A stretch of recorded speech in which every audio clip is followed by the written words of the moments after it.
আসসালামু আলাইকুম viewers, welcome to my YouTube channel and Facebook page. আজকে আপনাদের সাথে শেয়ার করব মুরগির গিলা, কলিজা, পা, গলা, মাথা এগুলা আমি ভুনা করব।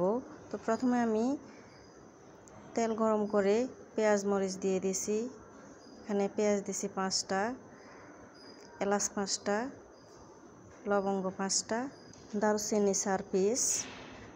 তারপর আমি দিয়ে দিলাম আদা রসুন বাটা 2 চামচ, দিয়ে দিলাম 1 চামচ হলুদের গুঁড়া, 1 চামচ মরিচের গুঁড়া, পরিমাণ মতো লবণ, ধনিয়ার জিরা মিলাইয়া 2 চামচ।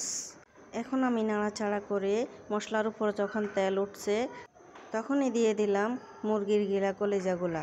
এবার নাড়াচাড়া করে আমি 10 মিনিট কষিয়ে ঢাকনা দিয়ে আবার আসলাম, দেখলাম মোটামুটি পানি শুকিয়ে আসছে।